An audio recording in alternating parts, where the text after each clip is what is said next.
समाज में नफरत की सियासत और धार्मिक नफरत के माहौल को अगर हम थोड़ी देर के लिए बाजू रख दें और देखें कि ये दुनिया जिसने बनाई है उसने हमारे पैदा होने से पहले हवा, पानी और रोशनी का नियोजन कर दिया है। ये इसलिए कर दिया है कि हर जानदार, हर मानव को जीवन जगना आसान हो जाए।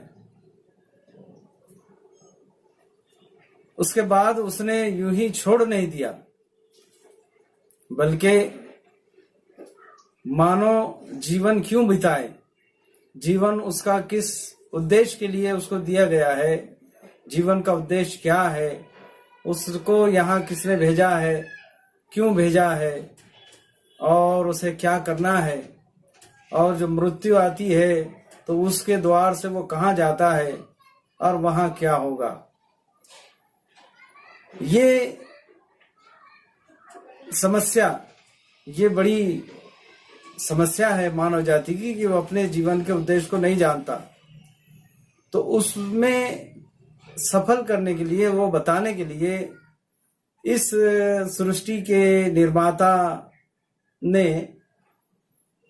अपने प्रेषित को भेजा और उनके साथ कुरान ग्रंथ और इस तरह के बाइबल वगैरह जो इससे पहले आए हैं उनको जो है दे करके उसने भेजा। और अंतिम में, आखिर में प्रेषित मोहम्मद सल्लल्लाहु अलैहि वसल्लम को इस रमजान के महीने में अंतिम ग्रंथ के रूप में कुरान मजीद जो है दिया।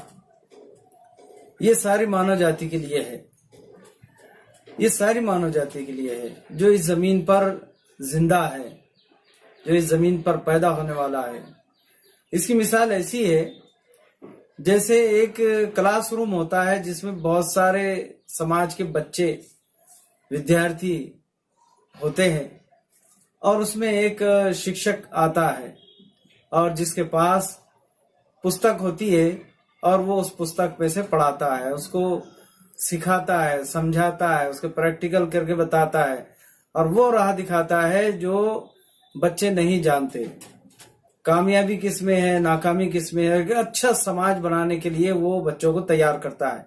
इसी तरह से समझ लो कि ये सारी जमीन, सारी धरती एक क्लास रूम है और इसमें मानव ये नहीं जानता कि उसकी सफलता का मार्ग क्या है, उसे क्या करना है, उसे क्यों यहाँ भेजा गया है, उसमें उसको धरती पर क्या करना है, बिगाड़ करना है या सुधार करना है, और वो क्या है, जिम्मेदार है कि गैर जिम्मेदार है, उससे कोई जवाब लेगा कि नहीं लेगा, या उसको यूं ही जो है छोड़ दिया गया है और उस पर कोई निगरानी नहीं कर रहा है।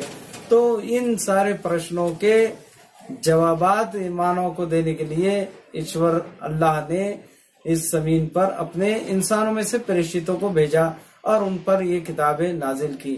जो अंतिम ग्रंथ अब इस धरती पर उतरा है वो कुरान ग्रंथ है जो इस मुबारक महीने में उतरा है। तो ये सारी मानव जाति के लिए है और सारे मानव जाति की सफलता के लिए है। अब अगर मैंने कहा कि नफरत की सियासत और नफरत के माहौल को अगर हम छोड़े तो इसके तरफ ध्यान दे, मैं ये कहना चाहता हूं कि नफरत के माहौल को खत्म करने के लिए ही जो है इंसान को अपना गुलाम न बना ले, इंसान पर अत्याचार न करे, इसको खत्म करने के लिए, शांति लाने के लिए ही ये ग्रंथ इस जमीन पर उतरा है।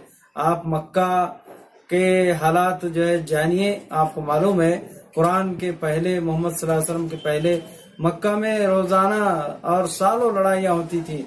एक के ऊँट ने दूसरे के ऊँट से पहले पानी पी लिया तो लड़ाई शुरू होती थी और कत्ल गारतगिरी सालों चलती थी और उसको दौरे जाहिलियत कहा गया है। तो उसको खत्म कर दिया है कुरान मजीद ने और एक नमूना पेश किया है। तो सारी मानव जाति का अकेले तौर पर हर एक का वैयक्तिक मसला यही है, वैयक्तिक समस्या यही है कि वो अपने जीवन के उद्देश्य को जो है समझे। इसलिए ये रमजान का महीना, पवित्र महीना, महान महीना है जो सारी मानव जाति पर दया का महीना है। ईश्वर अल्लाह ने हवा, पानी, रोशनी तो सारे इंसानों के लिए रखी है, जीवन जगने के लिए। लेकिन जीवन का उद्देश्य क्या है, जीवन जगे किस लिए, जीवन दिया किसने, तो वो बताने के लिए कुरान जो है अवतारित हुआ है। इसलिए आपको, हमको चाहिए कि हम कुरान मजीद को समझें। इसी से शांति आएगी, इसी से नफरत का माहौल जो है खत्म होगा, और इसी से जो है दूध का दूध और पानी का पानी होगा। और किसी को भी जो है अन्याय करने पर उसको जो नुकसान उठाना पड़ेगा, वो भी इसके अंदर बताया गया है। तो अन्याय से डरना ये जरूरी है। तो ये इस ग्रंथ का जमात इस्लामी हिंद ने 21 भाषाओं में भारत की भाषांतर किया है। आप जमात इस्लामी हिंद के वेबसाइट से भी कुरान ग्रंथ जो है डाउनलोड कर सकते हैं। महाराष्ट्र में मराठी भाषाओं में अपने पास है, हिंदी, मराठी, इंग्लिश में अपने पास है। तो भाइयों, ये सारी मानव जाति के लिए है। नफरत और जातिवाद की जो सियासत है, इसने, मैं पक्के दिल से समझता हूँ कि नफरत और जातिवाद की सियासत ने और माहौल ने और प्रचार और प्रसार ने मानव को सत्य का मार्ग शोधने के से वंचित कर दिया है, सत्य के तरफ आने से वंचित कर दिया है। ये सबसे बड़ा नुकसान है। इस जातिवादी और नफरत की सियासत का सबसे बड़ा नुकसान अगर इंसान के लिए है तो ये है कि पहले जैसे वो हक की तलाश में था, सत्य की खोज में था, अब सत्य की खोज में नहीं है।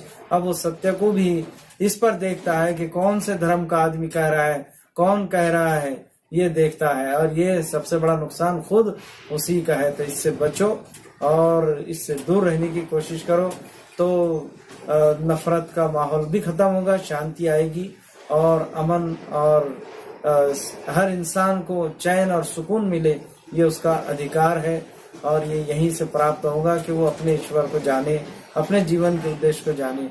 वाखिर दावाना अनिल हम्दुलिल्लाहि रब्बिल आलमीन। धन्यवाद।